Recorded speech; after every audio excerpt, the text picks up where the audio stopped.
Like, subscribe and press the bell icon for new updates. अध्याय 3 गुमनाम चिट्ठियां। Brazilian साहब के निकल भागने के कारण हैरी को अब तक की सबसे लंबी सजा मिली थी। जब उसे अलमारी से बाहर आने की छूट दी गई, तब तक गर्मी की छुट्टियां शुरू हो चुकी थी। डडली अपना नया वीडियो कैमरा तोड़ चुका था, रिमोट कंट्रोल वाले हवाई जहाज को चकनाचूर कर चुका था और पहली बार रेसिंग बाइक चलाते समय बूढ़ी मिसेस फिक को तब टक्कर मार चुका था जब वे बैसाखियों के सहारे प्रिवेट ड्राइव की सड़क पार कर रही थीं। हैरी खुश था कि स्कूल बंद हो गया, परंतु डडली के गैंग से बचने का कोई उपाय नहीं था, क्योंकि वे रोज घर आ धमकते थे। पियर्स, डेनिस, मैल्कम और गॉर्डन सब के सब मोटे और मूर्ख थे, पर चूंकि डडली उनमें सबसे मोटा और सबसे मूर्ख था, इसलिए वह उनका लीडर था। बाकी सभी खुशी खुशी डडली का मनपसंद खेल हैरी का शिकार में शामिल हो जाते थे। इस वजह से हैरी ज्यादातर समय घर से बाहर रहना पसंद करता था। यहाँ वहाँ भटकते हुए जब वह छुट्टियों के खत्म होने के बारे में सोचता था, तो उसे आशा की हल्की सी किरण नजर आती थी। जब सितंबर आएगा तो वह हाई स्कूल में जाएगा और जीवन में पहली बार वह डडली के साथ नहीं पढ़ेगा। डडली को वर्नॉन अंकल के पुराने स्कूल स्मेल्टिंग्स में भेजा जा रहा था। पियर्स पॉलकिस भी वहीं जा रहा था। दूसरी तरफ हैरी एक सरकारी school stone wall high school में जाने वाला था, जिसका डडली मजाक उड़ाया करता था। स्टोन वॉल में पहले दिन बच्चों का सिर टॉयलेट के अंदर डालते हैं, उसने हैरी से कहा। चाहो तो ऊपर जाकर उसकी प्रैक्टिस कर सकते हो। नहीं धन्यवाद, हैरी ने कहा। बेचारे टॉयलेट के अंदर तुम्हारे सिर जैसी गंदी चीज पहले कभी नहीं गई होगी, वह बीमार होगा। इससे पहले कि डडली उसके कहने का मतलब समझ पाए, हैरी ने दौड़ लगा दी। जुलाई में पिटूनिया आंटी डडली को एक दिन लंदन ले गई, क्योंकि डडली के लिए स्मेल्टिंग्स का यूनिफॉर्म खरीदना था। हैरी को वे मिसेस फिक के यहाँ छोड़ गईं। मिसेस फिक का व्यवहार आज पहले जितना बुरा नहीं था। बाद में हैरी को पता चला कि अपनी पालतू बिल्लियों में से एक के कारण वे गिर गई थी, जिससे उनकी टांग टूट गई थी, और शायद इसलिए अब मिसेस फिक को बिल्लियों से पहले जितना प्रेम नहीं था। उन्होंने हैरी को टेलीविजन देखने दिया और उसे थोड़ा सा चॉकलेट केक भी दिया, जिसका स्वाद ऐसा था जैसे उसे कई सालों से संभाल कर रखा गया हो। उस शाम डडली ने अपनी नई चमचमाती यूनिफॉर्म में पूरे परिवार के सामने ड्राइंग रूम में परेड की। स्मेल्टिंग्स में पढ़ने वाले लड़के महरून रंग का लंबा कोट, नारंगी नेकर और बोटर्स नाम के स्ट्रॉ हैट पहनते थे। वे गार्डदार छड़ी भी रखते थे और टीचर की आंख बचाकर उससे एक दूसरे को मारते थे। ऐसा लगता था जैसे बाद के जीवन के लिए यह बहुत अच्छी ट्रेनिंग थी। जब वर्नॉन अंकल ने डडली को नई यूनिफॉर्म में देखा, तो वे भरी आवाज में बोले कि यह उनके जीवन का सबसे गौरवशाली पल है। पिटूनिया आंटी की आंखों में खुशी के आंसू छलक आए और वह कहने लगी, उन्हें यकीन ही नहीं हो रहा है कि उनका छोटा सा डडली बेटू है, जो इतना सुंदर और बड़ा दिख रहा है। हैरी को बोलने की हिम्मत ही नहीं हो रही थी। उसे लग रहा था जैसे हंसी रोकने की कोशिश में उसकी दो पसलियां पहले ही टूट चुकी होंगी। अगली सुबह हैरी नाश्ता करने गया तो किचन में भयंकर बदबू भरी थी। ऐसा लग रहा था जैसे बदबू सिंक में रखे लोहे के एक बड़े टब में से आ रही थी। उसने इसमें झांक कर देखा। टब में गंदे कपड़े भरे थे, जो भूरे पानी में तैर रहे थे। यह क्या है? उसने पिटूनिया आंटी से पूछा। उसके होंठ जैसे सिले हुए थे, क्योंकि जब भी वो सवाल पूछने की गुस्ताखी करता था, वो अपने होंठ कसकर बंद कर लेता था। तुम्हारा नया यूनिफॉर्म, उन्होंने कहा। हैरी ने एक बार फिर टब में देखा। अच्छा, उसने कहा। मुझे पता नहीं था कि इसका इतना गीला होना जरूरी है। बेवकूफ हो क्या? पिटूनिया आंटी ने तमतमाते हुए कहा। मैं तुम्हारे लिए डडली के पुराने कपड़े भूरे रंग में रंग रही हूँ। जब काम पूरा हो जाएगा तो यह यूनिफॉर्म भी बाकी बच्चों जैसी दिखेगी। हैरी को इस बारे में बहुत संदेह था, परंतु उसने सोचा कि बहस करने से कोई फायदा नहीं होगा। वो टेबल पर बैठ गया और उसने कोशिश की कि वह इस बारे में न सोचे कि स्टोन वॉल हाई स्कूल में पहले दिन उसका हुलिया कैसा दिखेगा। शायद वैसा जैसे उसने किसी बड़े हाथी की खाल ओढ़ रखी हो। डडली और वर्नॉन अंकल अंदर आए और हैरी की नई यूनिफॉर्म की बदबू के कारण दोनों की ही नाक सिकड़ी हुई थी। वर्नॉन अंकल ने हमेशा की तरह अपना अखबार खोला और डडली अपनी स्मेल्टिंग्स की छड़ी से, जिसे वो हर जगह साथ लेकर जाता था, टेबल पर ठक ठक करने लगा। तभी उन्हें लेटर बॉक्स खुलने की आवाज सुनाई दी और फिर फर्श पर चिट्ठियां गिरने की आवाज आई। चिट्ठियां लाओ डडली, वर्नॉन अंकल ने अखबार के पीछे से कहा। हैरी से कहो ना। हैरी, चिट्ठियां लाओ। डडली से कहिए ना। डडली, अपनी स्मेल्टिंग्स की छड़ी से चुभाओ। अपने आप को स्मेल्टिंग्स की छड़ी से बचाते हुए हैरी चिट्ठियां लाने चला गया। फर्श पर 3 चिट्ठियां पड़ी थी।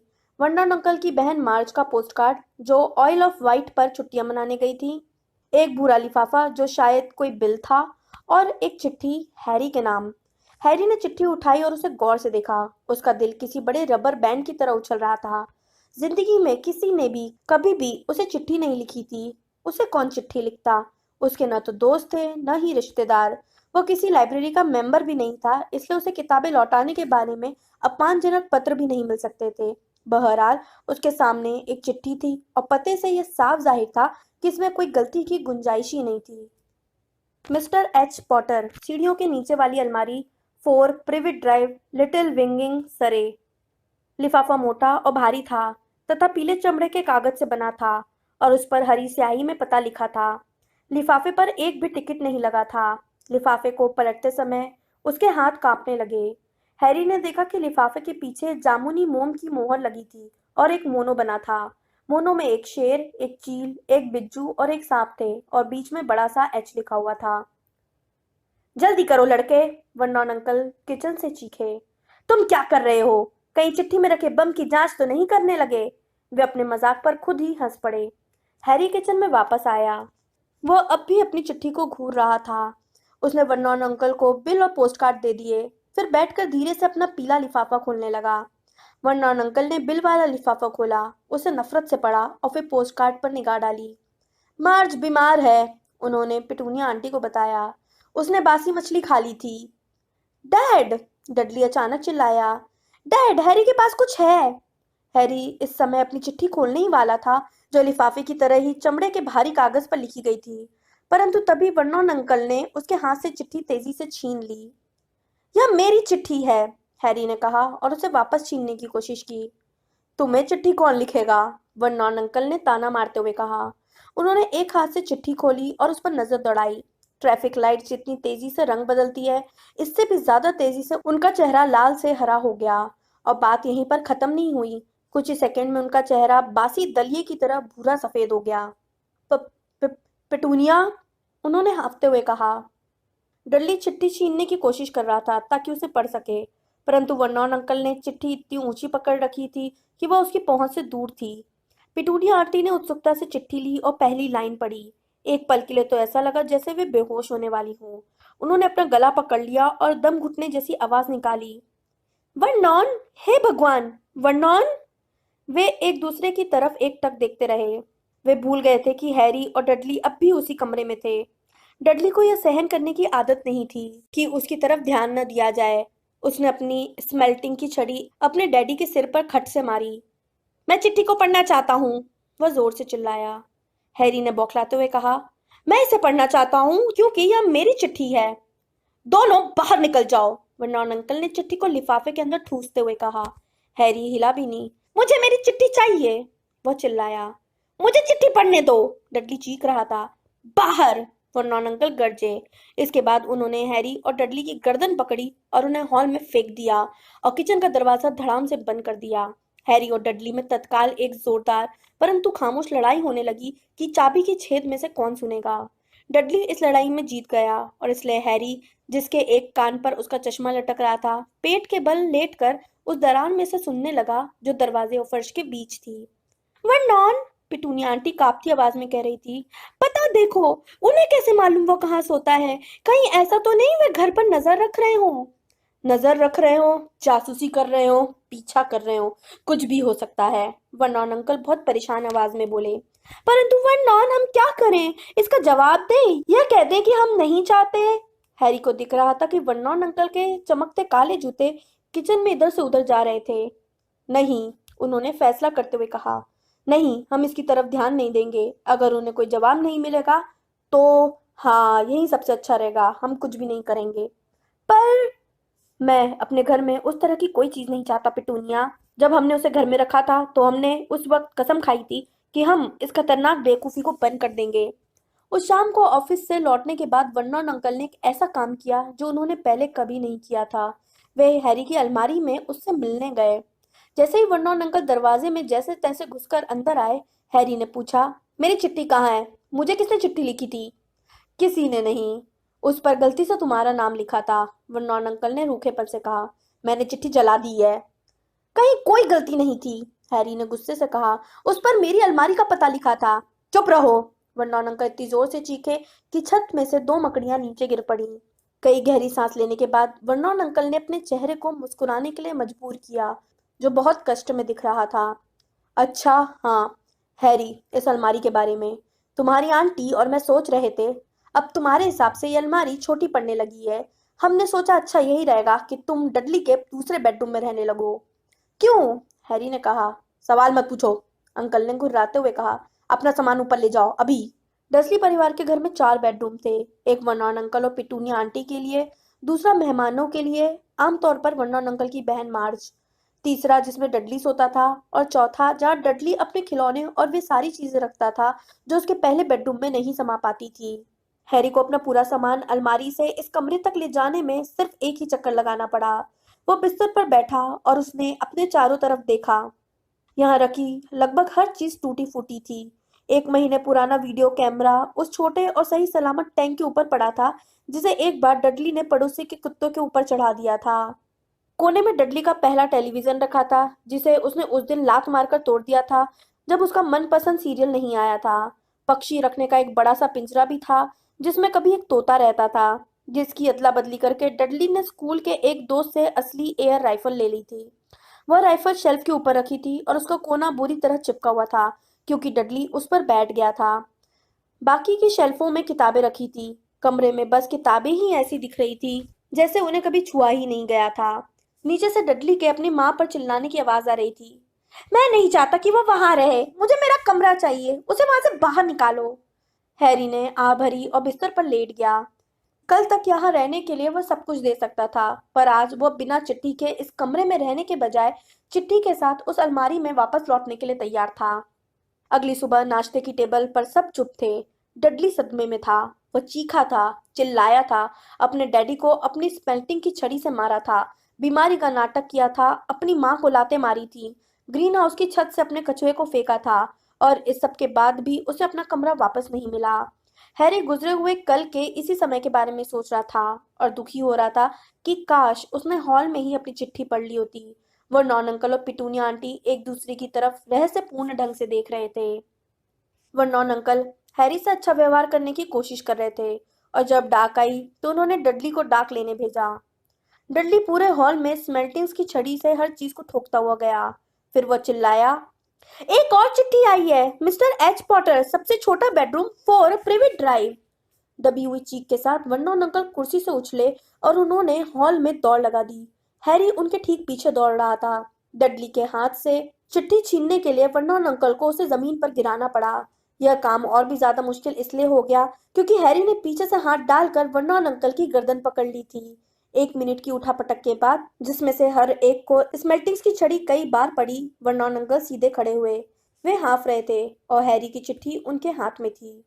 अपनी अलमारी में जाओ, मेरा मतलब है अपने बेडरूम में, वे हैरी से हाँफते हुए बोले। डडली, तुम भी जाओ, दफा हो जाओ। हैरी अपने नए कमरे में गोल गोल घूमता रहा। कोई जानता था कि वो अपनी अलमारी से निकलकर कहीं और सोने लगा था, और वह यह भी जानता था कि उसे पहली चिट्ठी नहीं मिली। निश्चित रूप से इसका मतलब यह था कि वह दोबारा कोशिश करेगा, और इस बार हैरी ऐसा इंतजाम कर लेगा ताकि वह उस तक चिट्ठी पहुंचाने में सफल हो जाए। उसके दिमाग में एक योजना थी। अगली सुबह 6 बजे सुधरी हुई अलार्म घड़ी की घंटी बजी। हैरी ने लपक कर उसे बंद किया और चुपचाप कपड़े पहने। वह डर्सली परिवार को जगाना नहीं चाहता था, इसलिए बिना लाइट जलाए वह दबे पांव नीचे उतरा। वह प्रिवेट ड्राइव के कोने पर पोस्टमैन का इंतजार करने जा रहा था, ताकि नंबर 4 की चिट्ठियां सबसे पहले उसी के हाथ लग जाए। अंधेरे हॉल से बाहर के दरवाजे की तरफ रेंगते समय उसका दिल तेजी से धड़क रहा था। आह! हैरी हवा में उछल पड़ा। वह फर्श पर पड़ी किसी मोटी और गिलगिली चीज पर चढ़ गया था, किसी जिंदा चीज पर। ऊपर की मंजिल की बत्तियां खट से जलीं और हैरी यह देखकर आतंकित हो गया कि जिस गिलगिली चीज पर वह चढ़ा था वह उसके अंकल का चेहरा था। वर्नॉन अंकल स्लीपिंग बैग में सामने वाले दरवाजे से टिककर सो रहे थे। यह बात तय थी कि वे पक्का इंतजाम कर लेना चाहते थे, ताकि हैरी वह काम न कर पाए जिसे करने की वह कोशिश कर रहा था। वे आधे घंटे तक हैरी को डांटते रहे और फिर उन्होंने उसे एक कप चाय बनाने के लिए कहा। हैरी पैर पटकते हुए दुखी मन से किचन में गया, और जब वह लौट कर आया तब तक डाक आ चुकी थी और वर्नॉन अंकल की गोद में पड़ी थी। हैरी को दिख रहा था कि 3 चिट्ठियों पर हरी स्याही से पता लिखा था। मैं चाहता हूँ, उसने कहना शुरू किया, परंतु वर्नॉन अंकल उसकी आंखों के सामने उसकी चिट्ठियां फाड़ रहे थे। वर्नॉन अंकल उस दिन ऑफिस भी नहीं गए, वे घर पर ही रहे और उन्होंने कील ठोक कर लेटर बॉक्स को बंद कर दिया।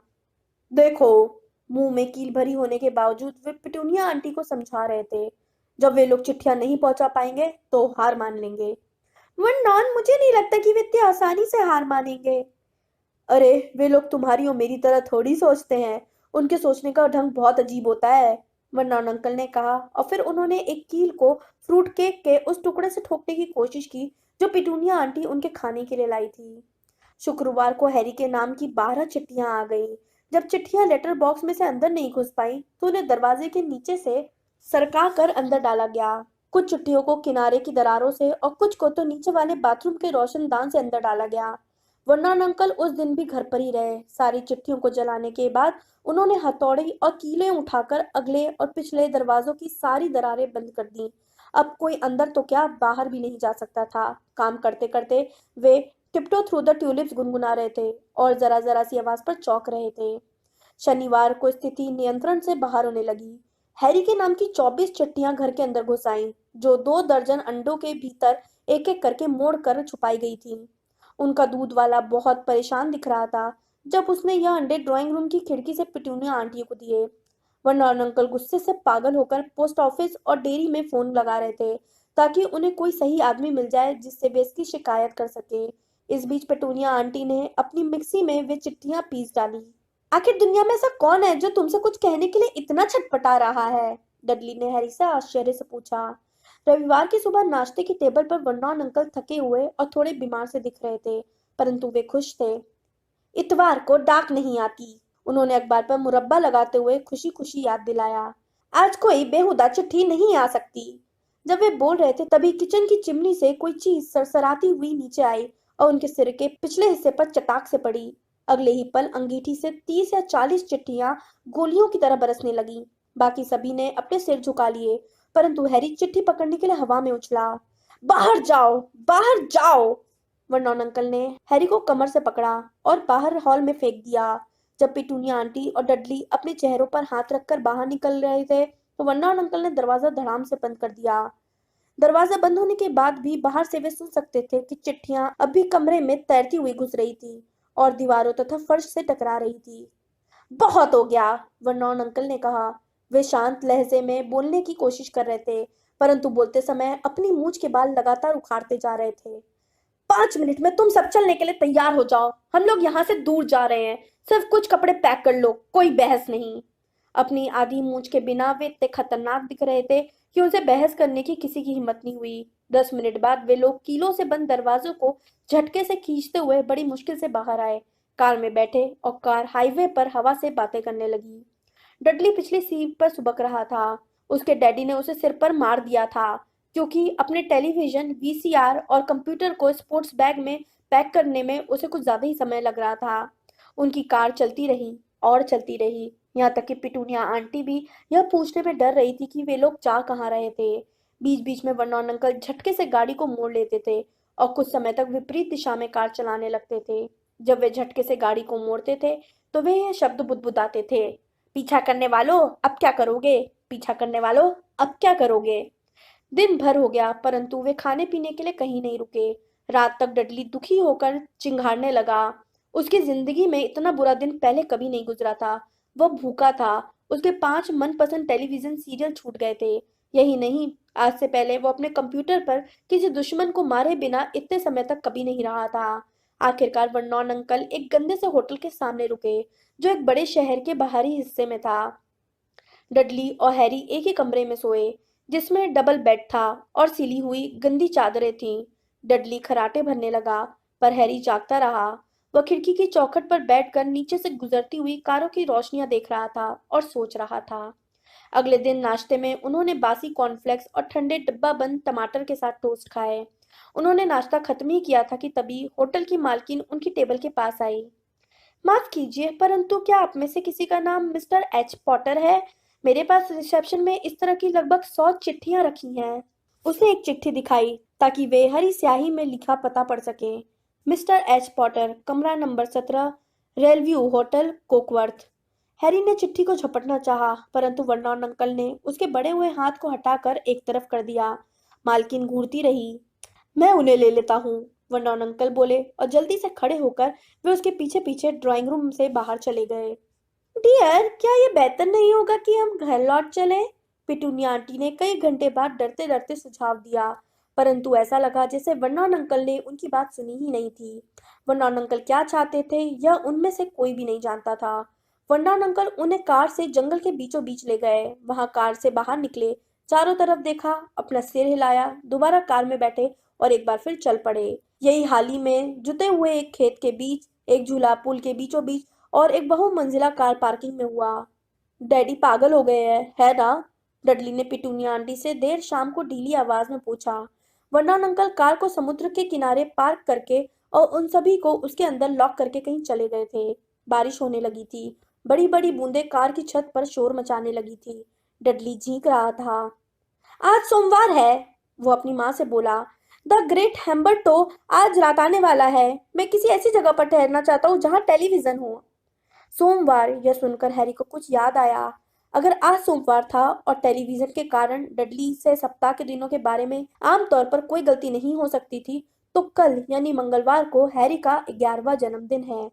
जाहिर है उसके बर्थडे खास खुशी के मौके नहीं होते थे।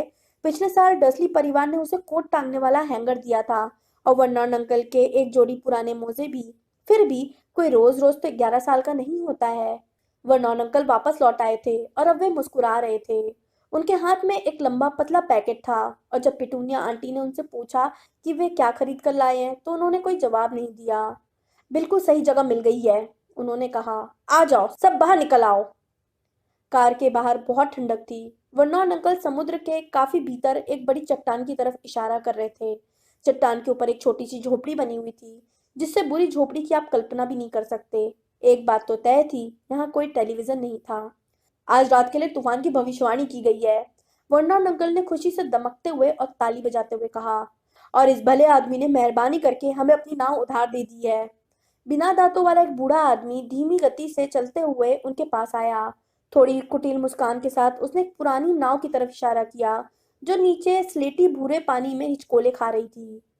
खाने पीने का थोड़ा सामान मैंने ले लिया है, वर्नॉन अंकल बोले। सब लोग नाव पर चढ़ जाओ। नाव में उनकी कुल्फी जमने लगी। समुद्र की बर्फीली बौछार और बारिश उनके गले से नीचे उतर रही थी और ठंडी हवा चेहरे पर कोड़ों की तरह बरस रही थी।